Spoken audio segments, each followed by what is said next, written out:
کا پروگرام پیش کیا جا رہا ہے۔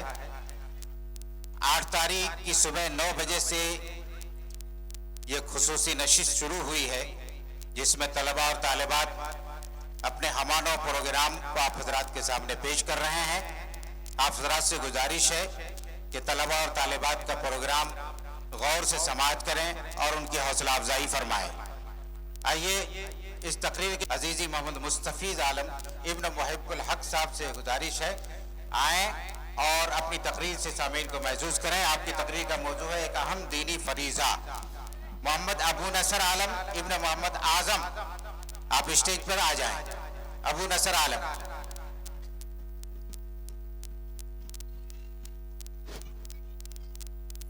الحمد لله الذي هدانا لهذا وما كنا لنهتدي لولا أن هدانا الله أما بعد قال الله تعالى في القرآن المجيد فأعوذ بالله من الشيطان الرجيم بسم الله الرحمن الرحيم اتل ما اوحي إليك من الكتاب واقم الصلاة۔ شوق تیرا نہ ہو اگر میری نماز کا امام، شوق تیرا نہ ہو اگر میری نماز کا امام، میرا قیام بھی حجاب میرا سجود بھی حجاب۔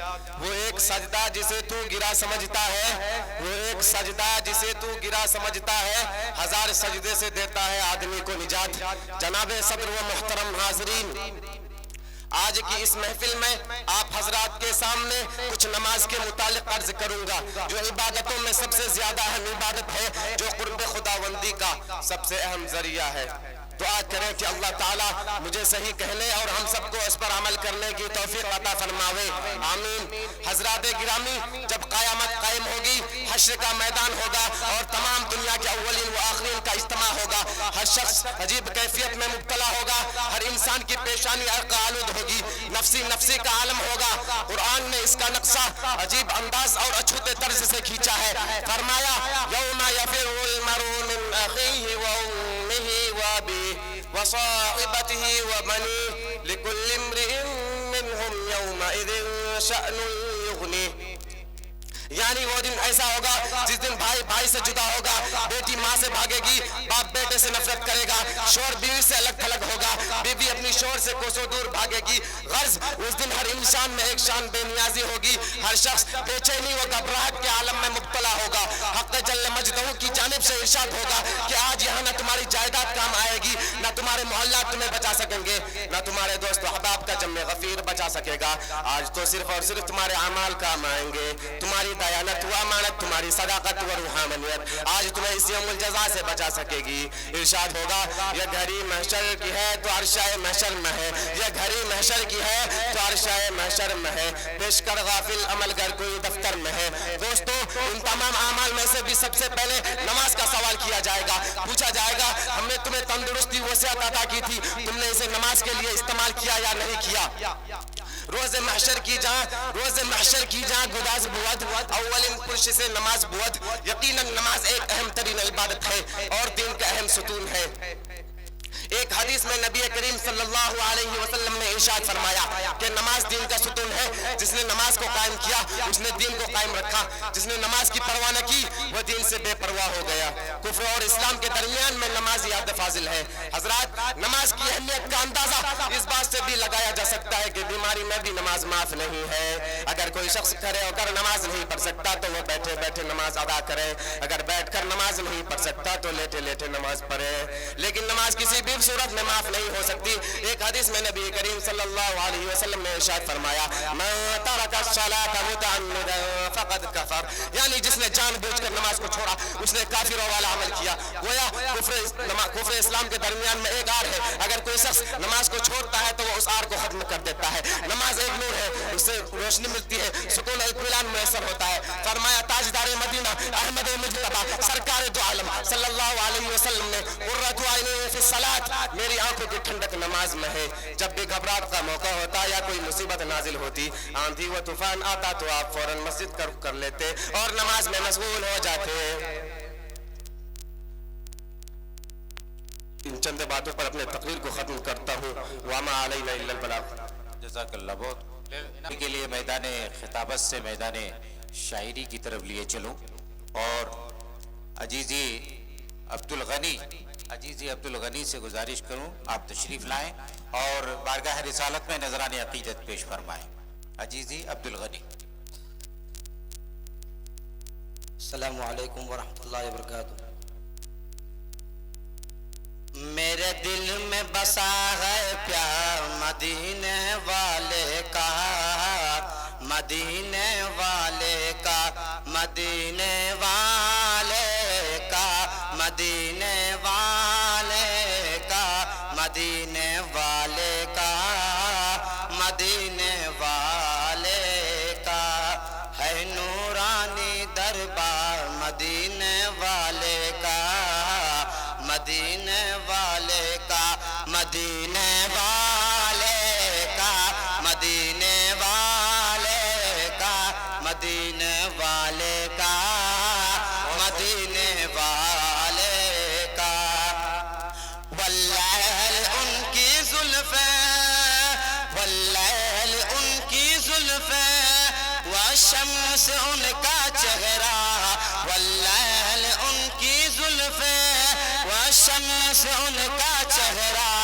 انہیں رب نے بنایا ایسا، نہیں کوئی ان کے جیسا، نہیں کوئی، نہیں کوئی، نہیں کوئی، کوئی کوئی کوئی نہیں کوئی جواب و مثال مدینے والے کا، مدینے والے کا، مدینے والے کا، مدینے والے کا، مدینے والے کا، مدینے والے کا.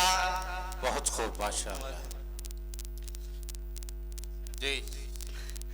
معراج کی سب اقسام جب سارے نبی ہے آئے، معراج کی سب اقسام جب سارے نبی ہے آئے، نبیوں کی امامت کرنے، نبیوں کے نبی ہے آئے، نبیوں کی امامت کرنے، نبیوں کے نبی ہے آئے. اعلیٰ ہے، اعلیٰ ہے، اعلیٰ ہے سب سے مقام مدینے والے کا، مدینے والے کا، مدینے والے کا، مدینے والے کا، مدینے والے کا، مدینے والے کا ہے نورانی دربار مدینے والے کا، مدینے والے کا، مدینے والے کا، مدینے والے کا،